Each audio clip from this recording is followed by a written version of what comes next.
আসসালামু আলাইকুম এভরিওয়ান।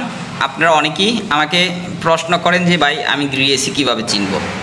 তো গ্রি এসি কীভাবে চিনবেন, তো আজকে এই ভিডিওটা যদি আপনারা দেখেন তাহলে সমস্ত সব কিছু ক্লিয়ার হয়ে যাবে। তো আমার সামনে দেখতেছেন যে দুইটা রিমোট আছে। এটা হচ্ছে গ্রি ব্র্যান্ডের রিমোট আর কি। একটা হচ্ছে ইনভার্টারের রিমোট আর একটা হচ্ছে নন ইনভার্টারের রিমোট। তো গ্রির নন ইনভার্টারের যে রিমোটটা আছে আপনারা দেখুন, ওদের হচ্ছে যে এই রিমোট অন্য কেউ কখনই ডুপ্লিকেট করতে পারে না আর কি। গ্রি এসির যে রিমোটগুলো আছে এটা কখনই কেউ ডুপ্লিকেট করতে পারে না। আর ওদের হচ্ছে যে এই বর্তমানে ইনভার্টারের যে এসিটা আছে এই ইনভার্টারের এসির রিমোট হচ্ছে এইটা। তো দুইটা রিমোটই কিন্তু আলাদা আলাদা। আর গ্রি কিন্তু চাইনিজ ব্র্যান্ডের এসি। তো এছাড়াও চাইনিজ ব্র্যান্ডের আরও অনেক এসি আছে। দেখবেন যে আপনারা বাইরে দিয়ে যখন রাস্তা দিয়ে হাঁটবেন তখন দেখবেন যে একই আউটডোর দেখতে কিন্তু নামগুলো চেঞ্জ হয়। তো ওগুলো একটা রিমোটই অনেক সময় কাজ করে আর কি। ওই ধরনের এসিগুলো একটা রিমোটই হচ্ছে কাজ করে। আর আমি আজকে আপনাদেরকে দেখাই দেবো এই ভিডিওর মাধ্যমেই যে রিমোট আপনার এসি যদি কখনো ঠান্ডা না হয় সেক্ষেত্রে রিমোটে কীভাবে প্রথমে চেক করবেন। প্রথমে হচ্ছে দেখেন যে আপনার এই যে এখানে দেখেন যে অফ অনের একটা বাটন আছে। এটা হচ্ছে যে এটা নন ইনভার্টারের যে রিমোটটা আছে এটার ভিতরে হচ্ছে অফ অন লেখা আছে। তো এটা দিয়ে প্রথমে হচ্ছে ধরেন যে আমি ওপেন করলাম, ওপেন করার পর দেখেন যে এটা কিন্তু স্টার চিহ্ন আছে। এই স্টার চিহ্নটা যদি কখনো না থাকে সেক্ষেত্রে ঠান্ডা নাও হতে পারে আপনার এসিটা। তো তার জন্য হচ্ছে এই যে দেখেন মুড বাটন লেখা আছে, মুড। তো এই মুডে চাপার পরে দেখেন যে ড্রাইয়ের চিহ্ন আসছে, তারপরে যে ফ্যানের চিহ্ন আসছে, তারপর হচ্ছে হিটারের চিহ্ন আসছে, তারপর হচ্ছে যে এই অটোর চিহ্ন, এই যে ত্রিভুজের মতো চিহ্ন যেটা এটা হচ্ছে অটোর চিহ্ন, তারপরটা হচ্ছে যে স্টার চিহ্ন। স্টার চিহ্ন মানে হচ্ছে কুল। এই যে দেখেন স্টার চিহ্ন। তো এই স্টার চিহ্নটা দিয়ে প্রথমে হচ্ছে যে আপনারা এসিটা চালাবেন। চালানোর পরে আপনার হচ্ছে যে এই দিয়ে এখানে দেখেন যে ফ্যান লেখা আছে। আমরা যেমন রেগুলেটর দিয়ে ফ্যান অনেক সময় বাড়াই কমাই না, ঠিক এই এসির ভিতরেও অনেক সময় দেখা যাচ্ছে চালানোর সময় যদি কখনও আপনার ফ্যানের শব্দটা যদি কানে লাগে, একটু বাজে সাউন্ড মনে হয়, সেক্ষেত্রে কিন্তু আপনি চাইলেই যে অটো দেখেন এই যে অটো আসছে, তারপরে যে 1 দাগ আসছে, 2 দাগ আসছে, 3 দাগ আসছে, তারপর হচ্ছে অটো। মানে এটা হচ্ছে নন ইনভার্টারটা হচ্ছে যে 4 দাগের পরে অটো। তো আপনি চাইলে মিডিয়ামে চালাইতে পারেন। এসি ঠান্ডা হবে ঠিক, কিন্তু আপনার শব্দটা আসবে না। আর এসির ইনডোরের ভিতরে কিন্তু একটা ওই যে 24, 25 এরকম একটা হচ্ছে আপনার ডিসপ্লেতে লেখা ওঠে। তো ওই ডিসপ্লে লাইটটা অনেক সময় ঘুমানোর সময় অনেকের প্রবলেম হয়। তো প্রবলেম হলেই দেখেন আপনার এসি চলবে, কিন্তু এই যে লাইট লেখা আছে এই লাইটের ভিতরে যদি চাপ দিয়ে দেন আপনার ওই অপশনটা মানে যে লাইটটা বন্ধ হয়ে যাবে, এসিটা ঠিকই চলবে। আর যদি আরও দ্রুত ঠান্ডার প্রয়োজন পড়ে, যে আমি এখন হঠাৎ করে বাইরে থেকে আসছি, আমার 2 থেকে 3 মিনিটের ভিতরে রুমটা ঠান্ডা চাই, সেক্ষেত্রে এই দেখেন নিচে একটা অপশন দেওয়া আছে টার্বো। এই টার্বোটা যদি আপনি চাপ দেন তাহলে দ্রুত ওর যতটুকু শক্তি আছে সবটুকু শক্তি দিয়ে ও আপনাকে ঠান্ডা দেওয়ার চেষ্টা করবে। আর এই যে স্লিপ মোড আছে দেখেন আপনার এই যে স্লিপ মোড দেওয়া আছে, গ্রিজি স্লিপ মোড দেওয়া আছে। আর এটা হচ্ছে টাইমার আছে, এই টাইমার অফ অনের এটা আছে, আইফিল আছে, তারপর হচ্ছে যে ওই যে অক্সিজেন তৈরি করে ওই অপশনটাও দেওয়া আছে আর কি। তো এখন দেখাবো হচ্ছে যে আপনাদের ইনভার্টার রিমোট। তো এটা হচ্ছে ইনভার্টারের রিমোট। তো এটা হচ্ছে যে আপনার অফ অন, যেমন নন ইনভার্টারের ভিতরে অফ অন লেখা আছে, ইনভার্টারের ভিতরে অফ অন লেখা নেই। ইনভার্টারের ভিতরে হচ্ছে লাল চিহ্ন দিয়ে আপনার একটা বাটন দিয়ে দিছে আর কি। তো এটা দিয়ে প্রথমে এই ধরেন যে এই যে বন্ধ আছে এখন, তো এই যে আমি একটা চাপ দিয়ে যে অন করলাম, অন করার পরে আমি কিন্তু রিমোটের ফাংশনগুলো আগে চেঞ্জ ছিল, চেঞ্জ ঠিক করে রাখছি আর কি। তো এই দেখেন এখানে কিন্তু একটা স্টার চিহ্ন আছে। এই স্টার চিহ্নটা না থাকলে ঠিক সেম ওই আগের রিমোটটা যেভাবে মোডে চাইপার ঠিক করেছি ঠিক এইটাও এই দেখেন ড্রাই আসছে, ফ্যান আসছে, হিটার আসছে, তারপর অটো আসছে, তারপরে হচ্ছে কুল। আর হচ্ছে টেম্পারেচার হচ্ছে যে আপনি যত বাড়াবেন, ধরেন যে এখন 22, 23, 24, 25, 26, 27, 28 যত বাড়াবেন তত ঠান্ডা কম হবে। আপনি টেম্পারেচারটা যদি কমাই দিয়ে চালান সেক্ষেত্রে আপনি যত কমাবেন ততই হচ্ছে ঠান্ডাটা আপনার বাড়ি হবে আর কি। আর যদি বাড়াই দেন ঠান্ডাটা হালকা হবে আর কি। তো ঠান্ডার টেম্পারেচার সবসময় মাইনাস, এটা সবসময় মনে রাখবেন। ঠিক ওইটাতে যেইভাবে ফ্যান স্পিড বাড়াইছি কমাইছি এই যে ঠিক এইটাও সেম। এই যে ফ্যান স্পিড দেখেন এই যে 1 দাগ, 2 দাগ, 3 দাগ, 4 দাগ, 5 দাগ, 6 দাগ, মানে 5 দাগের পর হচ্ছে অটো চলে আসে আর কি। তো আপনার যতটুকু ইচ্ছা ততটুকু রাখবেন। এই যে ফ্যান স্পিডটা দেখেন কমছে, কমায় রাখছি। ঠিক এইটার ভিতরেও ঠিক সেম। এই দেখেন আপনার এই যে লাইটের অপশন দেওয়া আছে। আর ওয়াইফাই যে অপশনটা আছে এই যে দেখেন নিচের এই যে নিচের বাটন দেওয়া আছে, একদম নিচে দেওয়া আছে। আর এই যে কোয়ালিটি, এই যে কোয়ালিটি এটা ঠিক ওই টার্বোর কাজই করে আর কি।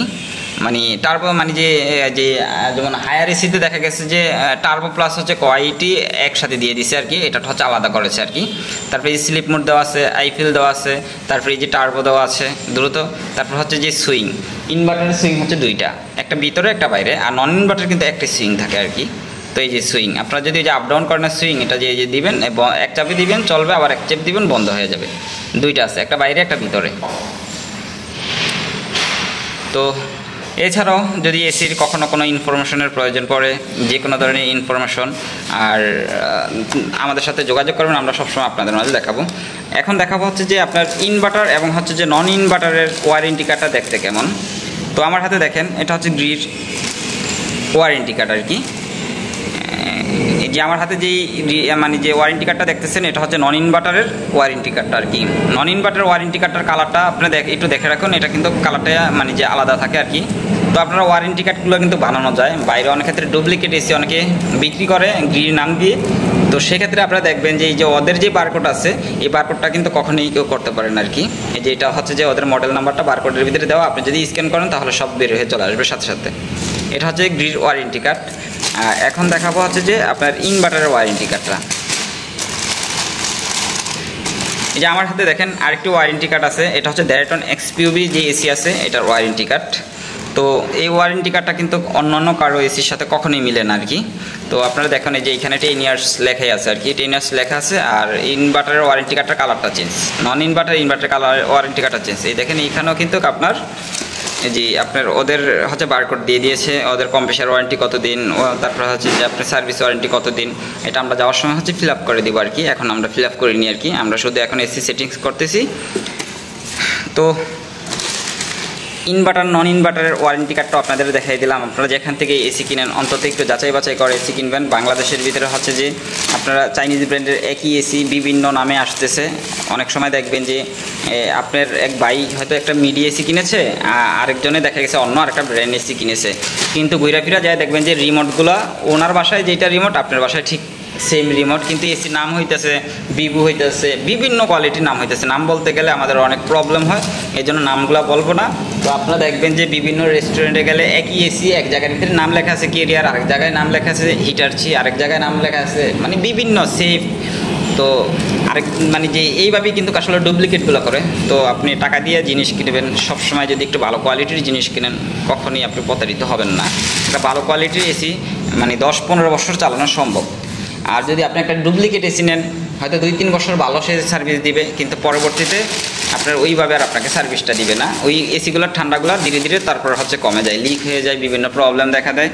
হ্যাঁ, গৃহীত প্রবলেম আছে, নাই যে তা না, তবে 4-5 বছর আগে আমরা প্রবলেমগুলো পাই না আর কি। কিন্তু ওদের ঠান্ডাটা হচ্ছে একদম মিষ্টি প্রকৃতির। আপনি একটা চাইনিজ ব্র্যান্ডের এসি কিনবেন, ঠান্ডায় দেখবেন যে শীতে ধরায় লাগবে, আপনি কম্বল নিতে হইব।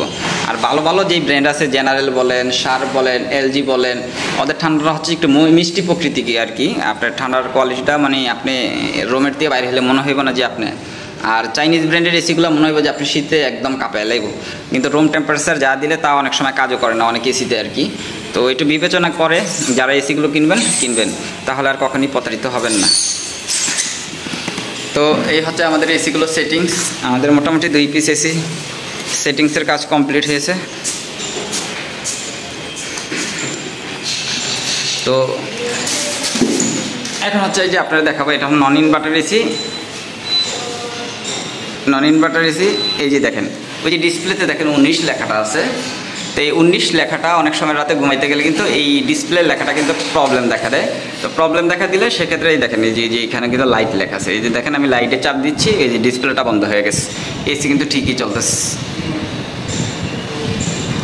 তো যখনই লাইটের প্রয়োজন পড়বে আবার এই নিচের বাটনটাতে চাপ দিয়ে দিলেই ওকে। তো মোটামুটি 4 পিস এসি আমরা বৃষ্টির জন্য সেটিংস করতে পারিনি, আজকে অল কমপ্লিট করে দিয়ে চলে যাব। আর এই যে হচ্ছে যে এই যে ফ্যান স্পিড বাড়াচ্ছি, দেখেন ফ্যান স্পিড যত বাড়াবো ততই কিন্তু আপনার গতিটা দ্রুত, বাতাসে ঠান্ডার গতিটা দ্রুত বাইরে হইতেছে আর কি। আর এই যে হচ্ছে টার্বো, এই টার্বোতে চাপ দিলে ওর সর্বোচ্চ গতি, এই যে ওর সর্বোচ্চ গতি দিয়ে ও এখন বাতাসটা দিচ্ছে।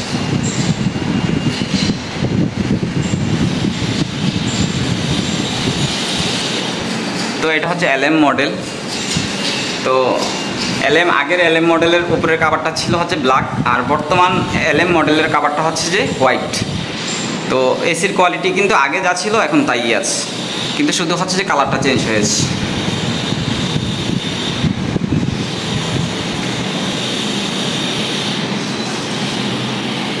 তো গিরি এসির কোয়ালিটি কেমন একমাত্র আপনার এরিয়াতে যে টেকনিশিয়ান আছে আপনার যার সাথে ভালো সম্পর্ক তাকে জিজ্ঞেস করলে বুঝতে পারবেন আর কি বাংলাদেশের ভিতরে আসলে কোন কোন এসিগুলো সবচাইতে ভালো।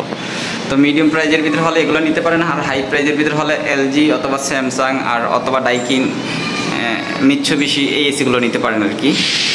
আর লো বাজেটের ভিতরে নিতে গেলে হায়ার, মিডিয়া, তারপর হচ্ছে হাইকো, ওই ধরনের এসিগুলো নিতে পারেন।